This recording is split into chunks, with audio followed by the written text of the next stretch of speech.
Assalamualaikum warahmatullahi wabarakatuh. Saudaraku kaum muslimin dan muslimat, saat ini saya berada di gedung PDHM Kota Bengkulu sambil menunggu sahabat yaitu Bapak Dr. Samsu Bahari, STM MM Beliau rapat. Tadi saya sudah masuk ke ruangan beliau. Kebenaran beliau katakan sebentar lagi aku mau rapat, Tat, dia bilang begitu.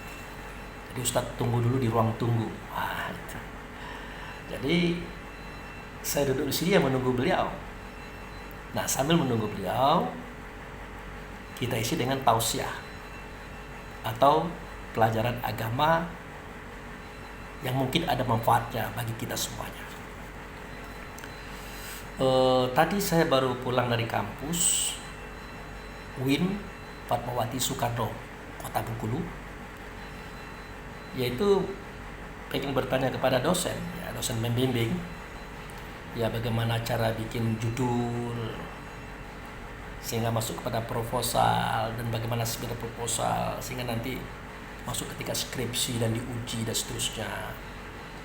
Beberapa hari yang lalu saya sudah mengikuti 3 kali orang ujian. Ternyata alhamdulillah kalau ujiannya seperti itu, insya Allah kita bisa. Hanya karena umur ini udah masuk 59 tahun, kita kuliah masuk ke tingkat strata 1, kita ambil bidang konseling atau bidang di mana di situ kita akan menjadi konselor yang akan memperbaiki persoalan kebatinan manusia, kerohanian manusia.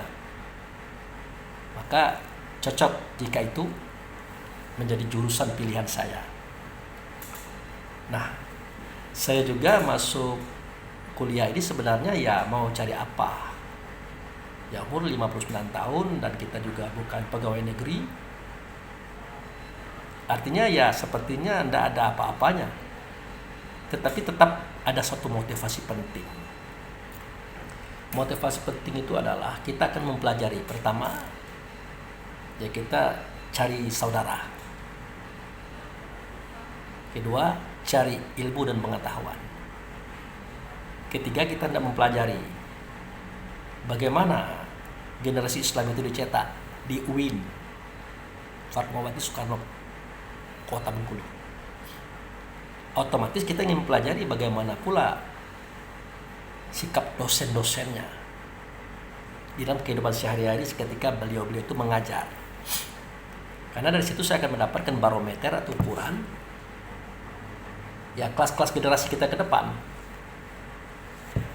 Ya tapi jadilah lumayan, walaupun masih ada yang mengecewakan. Ya, kenapa saya katakan masih ada yang mengecewakan? Ya tidak jauh beda lah dengan mahasiswa-mahasiswa lain. Yang namanya manusia kan tetap manusia. Artinya yang malas-malas juga, yang rajin-rajin juga, yang pandai-pandai juga. Tapi yang malas dan yang kurang mau belajar itu persentasenya lebih besar ketimbang yang rajin belajar. Itu kalau untuk kelas generasi yang dicetak. Apalagi kalau generasi berpikir. Karena walaupun saya belum tamat atau dalam istilahnya belum strata 1, tapi saya sudah bisa simpulkan apa itu kuliah. Kuliah itu adalah mencetak seseorang untuk mampu berpikir ilmiah. Berpikir ilmiah ini kalau bahasa agamanya orang-orang yang mau tabayun terhadap setiap persoalan. Kalau ada persoalan dia tampung. Kemudian dia tanyakan apakah persoalan perlu diselesaikan atau tidak. Kalau perlu diselesaikan ada caranya, kalau tidak perlu diselesaikan ada caranya. Nah, seandainya perlu diselesaikan, maka kita harus mencari data-data, baik data tertulis, data dari orang ke orang, bahkan data dalam bentuk fakta. Nah, setelah data-data terdapat, maka diadakan penelitian tentang data, klarifikasi. Apakah data ini benar atau tidak? Karena ini kan data, namanya data. Artinya kita tidak melihat, kita tidak mendengar, kita tidak ada pada suatu kejadian itu. Nah, setelah diklarifikasi, ternyata data ini benar, bagus, terbukti adanya. Barulah kita mengadakan penelitian. Nah, dengan berbagai macam metode. Nah, setelah dapat penelitian tadi, hasilnya, nah itu yang akan kita tuangkan sebagai suara, sebagai kata, sebagai perbuatan kita untuk masyarakat. Efek di penelitian tadi. Tapi kalau tidak penting ya ditutup saja. Nah, inilah yang disebut dengan sarjana. Artinya orang-orang yang mampu berpikir ilmiah. Makanya saya katakan kepada dosen saya, seandainya umat Islam ini mampu berpikir ilmiah menurut dunia akademisi, ya aman dunia ini. Artinya kalau ada gunjingan, fitnahan, isu tentang seseorang, sekelompok orang datang, pasti dia tidak akan menerima langsung. Dia akan tampung dulu. Setelah dia tampung, dia akan tanyakan, ini apa perlu dibahas atau tidak? Kalau perlu dibahas, mari kita cari datanya, faktanya. Kalau tidak perlu dibahas, ya kita dengar-dengar saja, lihat-lihat saja, senyum-senyum saja. Selesai. Nah, seandainya itu penting, mari kita cari datanya, faktanya. Baik secara tertulis, cerita orang ke orang, langsung kepada pelaku sejarah. Itu pun kita minta bukti-bukti. Apakah foto, apakah tulisan, apakah video. Nah, baru nanti kita mencocokkan antara data yang satu dengan data yang lain. Setelah cocok, baru kita adakan penelitian. Kenapa si A itu begitu? Kelompok A itu begitu. Setelah dapat hasilnya, tinggal kita tanyakan kepada diri kita, berapa persen manfaatnya, berapa persen mudaratnya. Nah, kalau manfaatnya lebih besar ketimbang mudaratnya, mari kita laksanakan, mari kita sampaikan. Tapi kalau mudaratnya lebih besar daripada manfaatnya, mendingan kita lepaskan saja. Tidak usah kita bahas lagi. Nah, itu yang disebut dengan sarjana. Apakah dia itu S1, magister, doktor, atau profesor. Jadi seorang muslim yang dia tidak sekolah, yang dia tidak bisa baca dan tulis, sudah menemukan konsep sarjana ini. Di mana didapatkan? Yaitu dalam surat Al-Hujurat ayat 6. Jika datang kepada kamu orang fasik membawa berita, maka fatabayun. Fatabayun itu dalam bahasa Al-Qur'annya seperti itu. Kalau bahasa akademisinya ya adakan penelitian.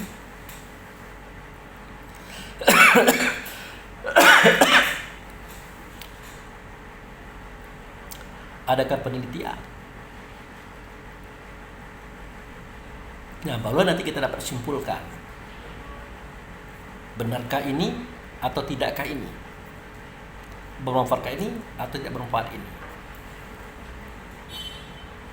Jadi mereka walaupun tidak kuliah, tidak sekolah, sudah diajarkan seperti itu.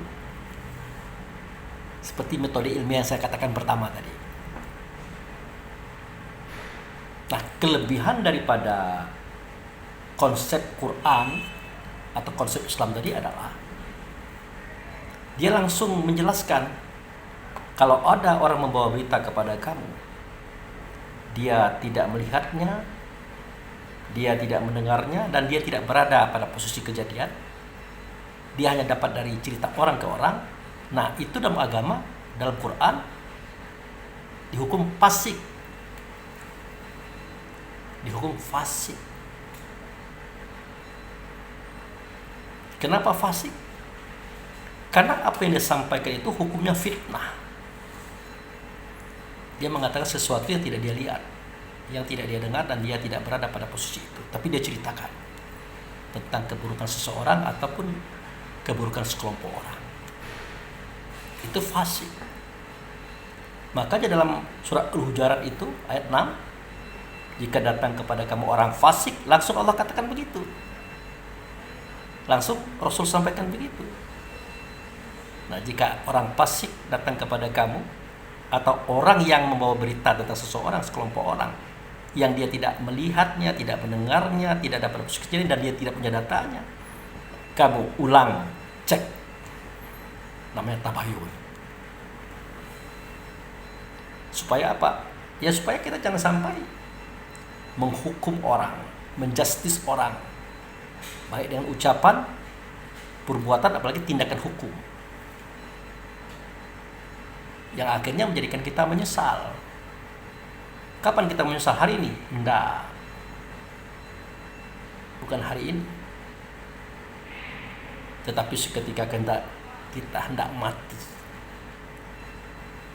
ajal mau lepas pada tubuh kita, di situ penyesalannya. Kenapa timbul penyesalan?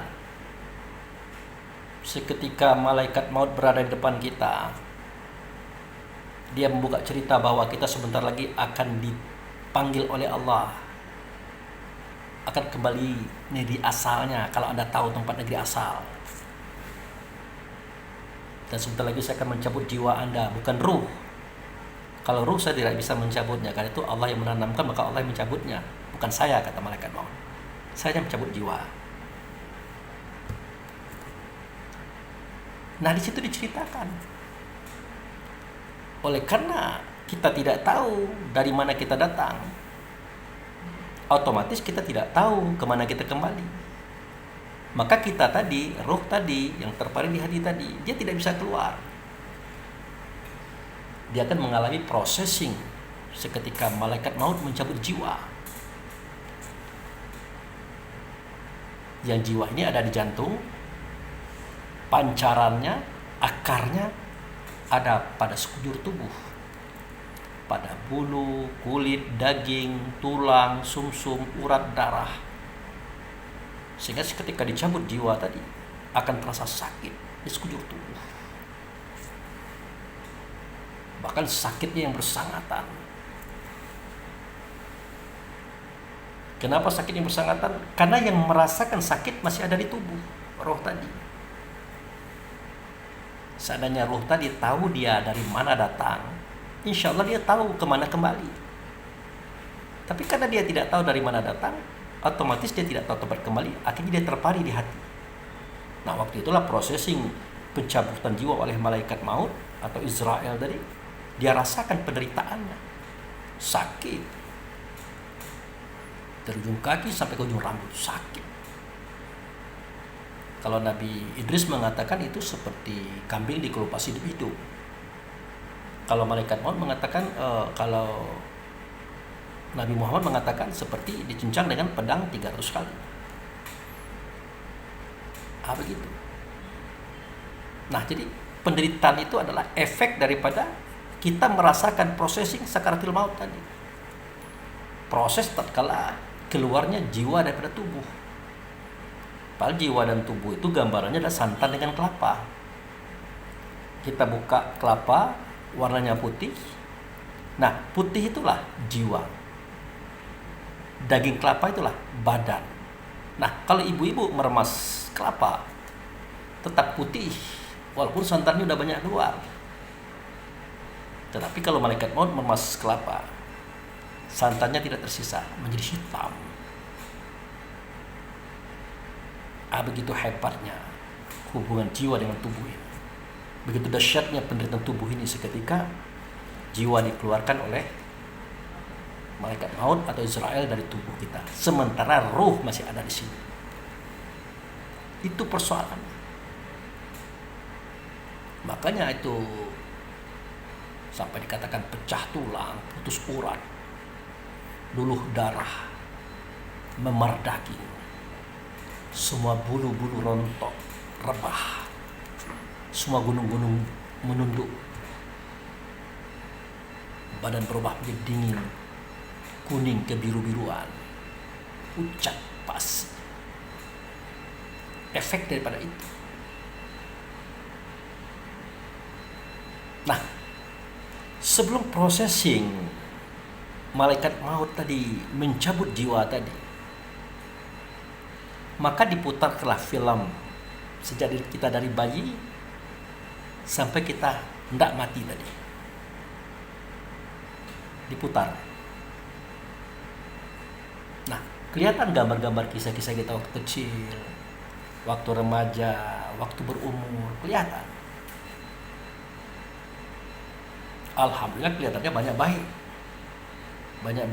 banyak benar. Langsung malaikat maut memperlihatkan bagaimana balasannya, surga,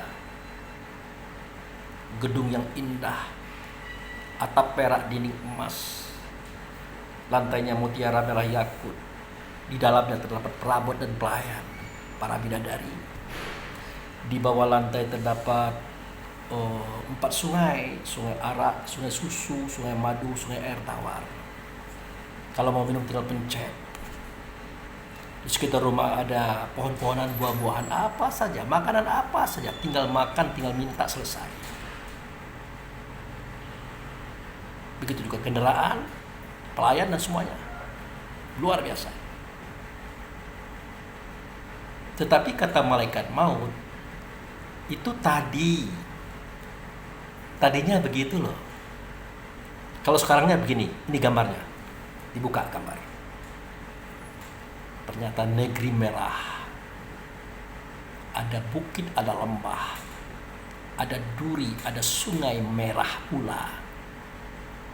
Coran besi, darah nanah dan kotoran.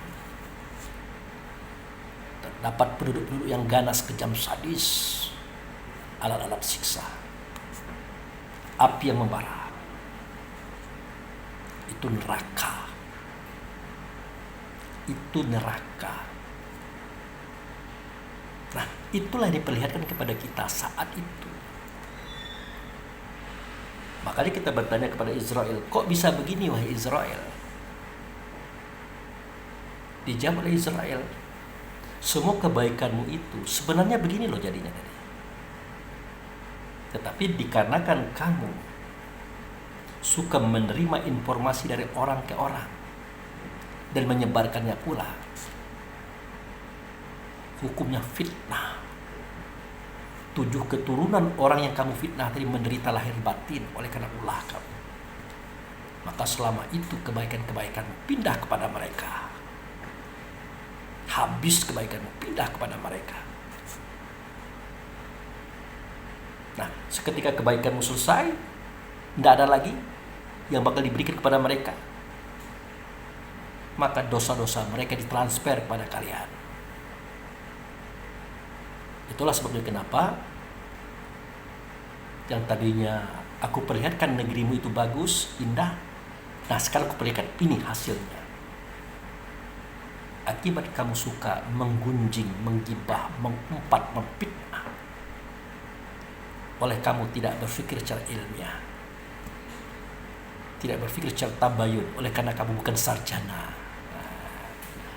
Jadi sarjana itu saudaraku, ada yang dapat di kuliah, ada yang dapat di tidak kuliah. Asalkan dia tabayun dalam kehidupannya, itulah sarjana. Yang kita sayangkan, justru yang sudah sarjana tidak sarjana. Baik dia S1, S2, S3, bahkan profesor. Apa yang dikatakan orang, apa yang disuarakan orang, tanpa dia teliti, langsung dia lepaskan. Langsung dia sampaikan. Apalagi kalau kedudukan seorang pembesar agama lagi. Duduk di majelis ulama lagi. Dia berfatwa.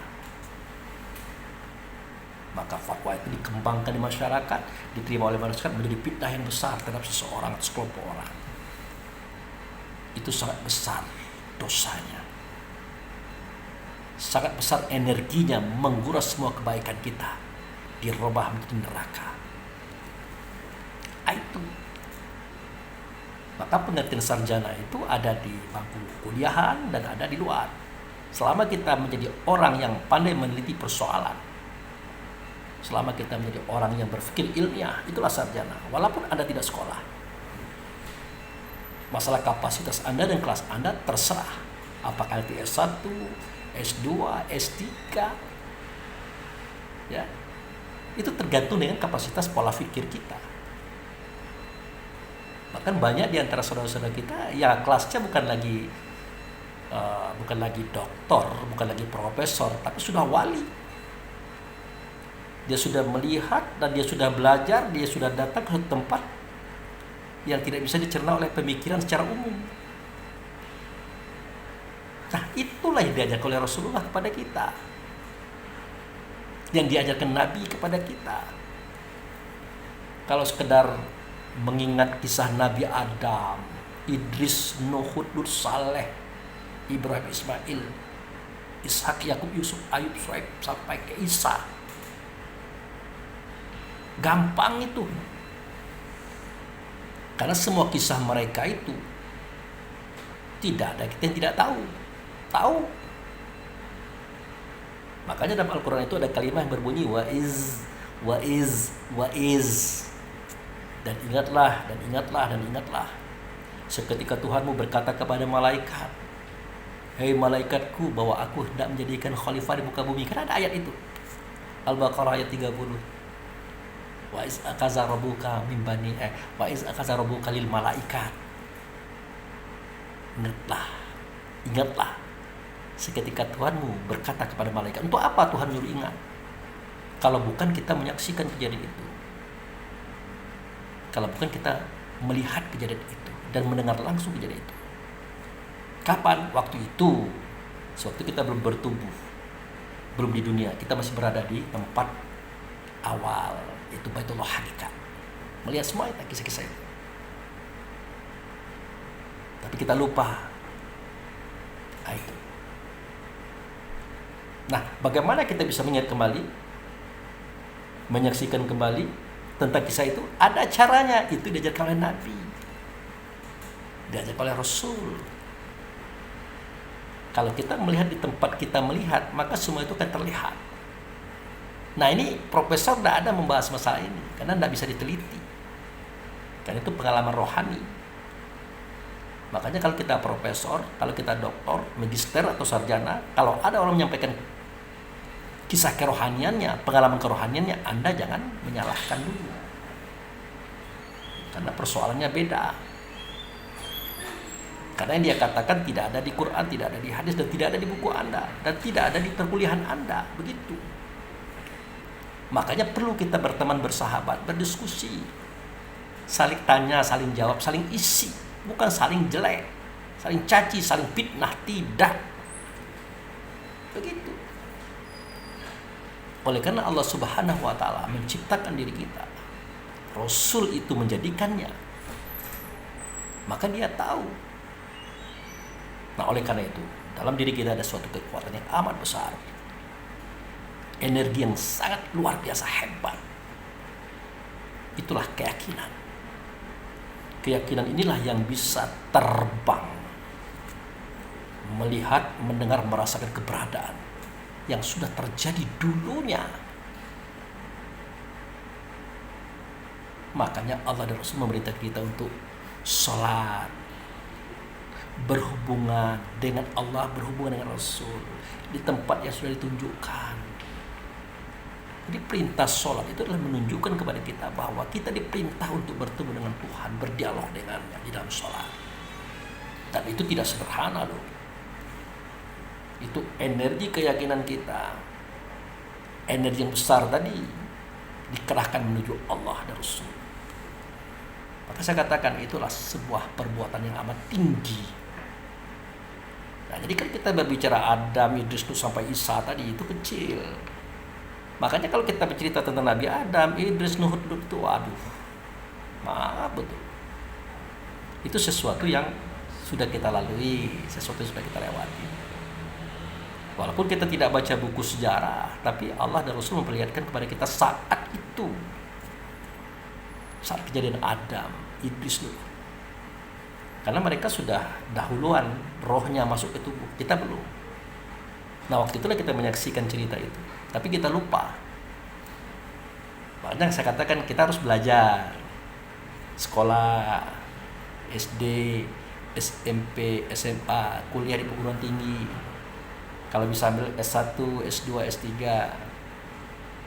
Nah, itu. Untuk apa? Untuk mengingat kembali sesuatu yang sudah kita ingat tapi kita lupa. Mengingat kembali sesuatu yang pernah kita ingat tapi kita lupa. Itulah belajar. Untuk apa? Untuk menjernihkan ingatan kita supaya kita ingat kembali pada apa yang pernah kita lalui.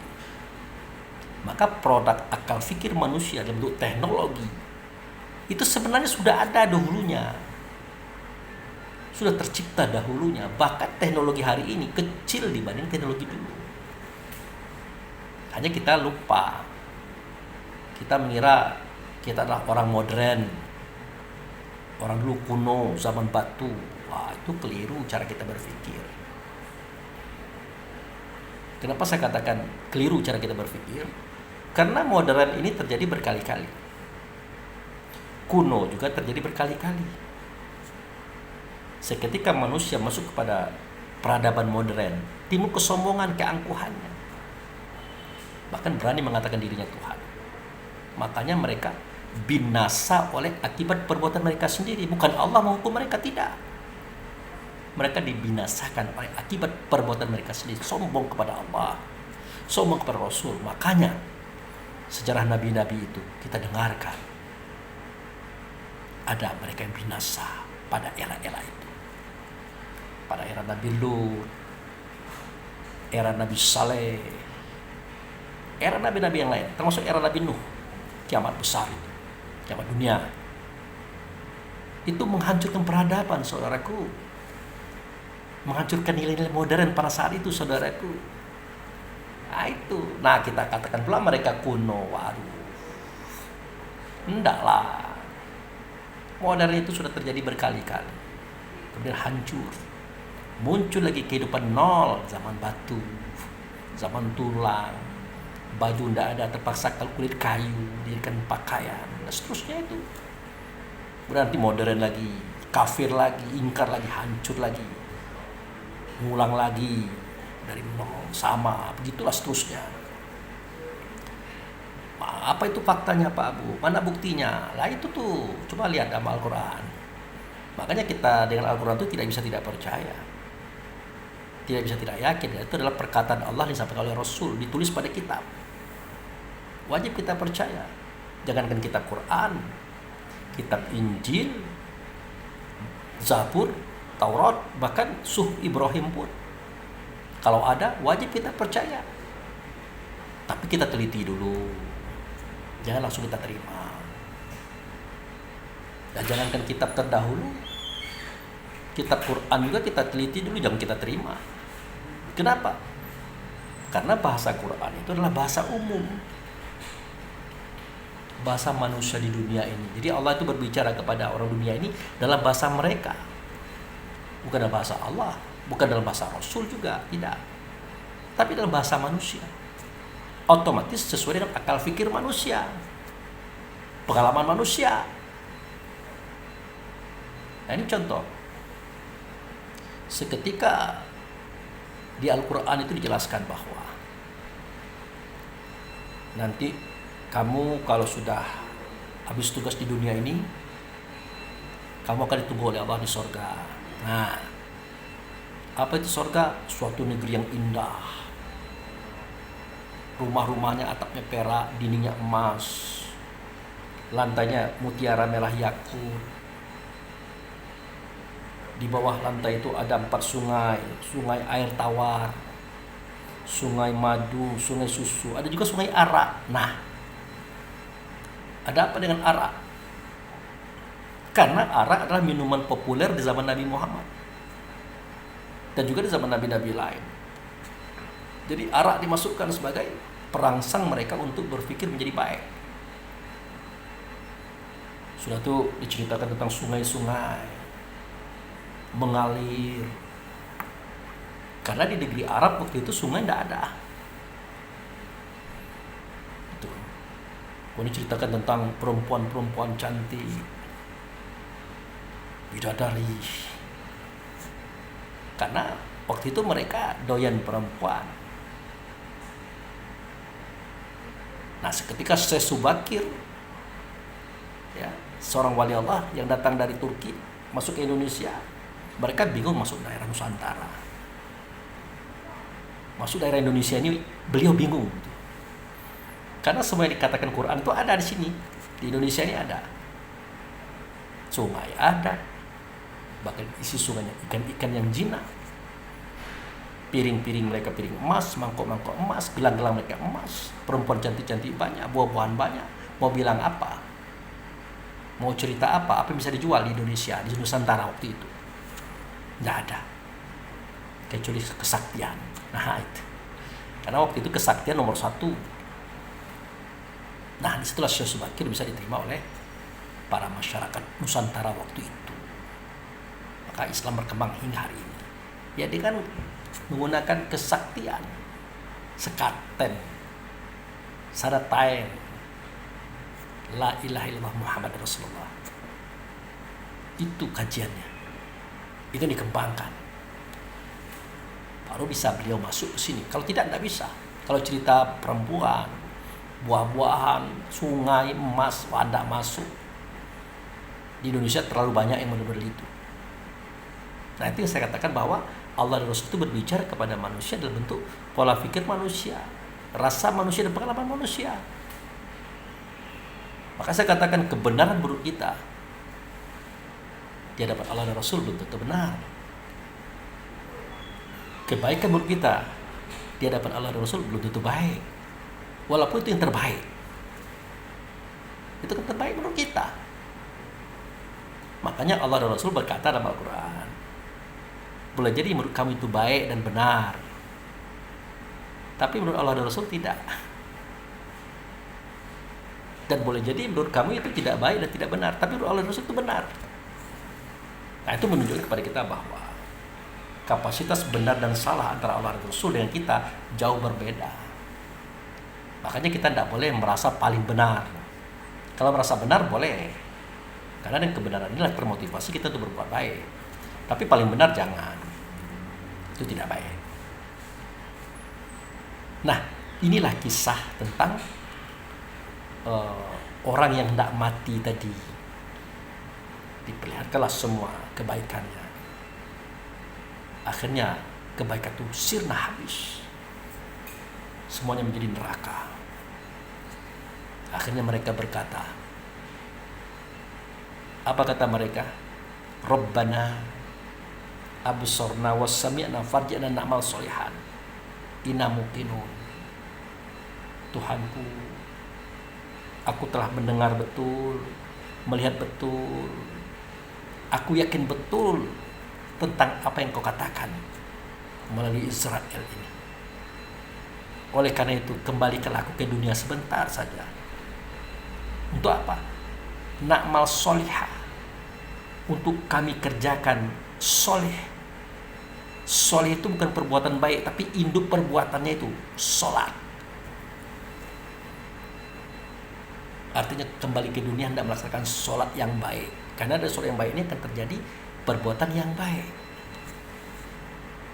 Maka kita jangan sombong dulu mentang-mentang kita ustadz, kiai ulama, mentang-mentang kita imam, mentang-mentang kita rajin ke masjid, rajin sholat tahajud, puasa sunnah.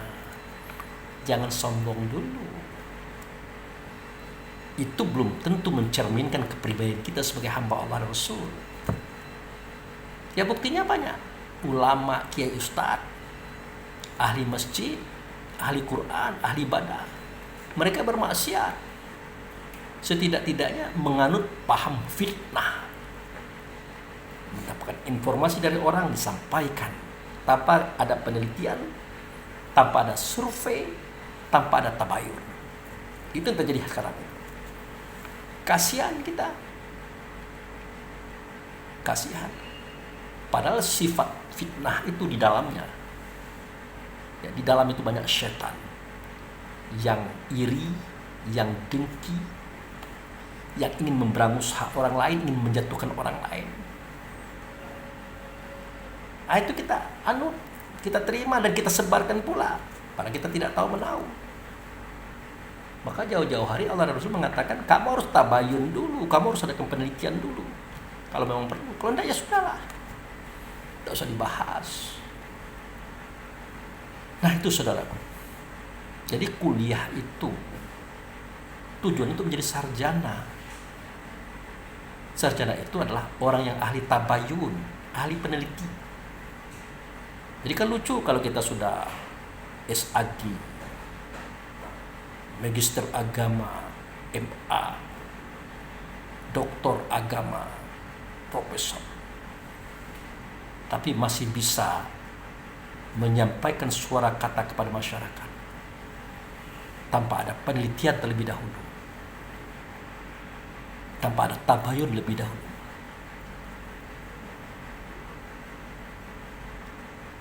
Apalagi zaman sekarang teknologi canggih.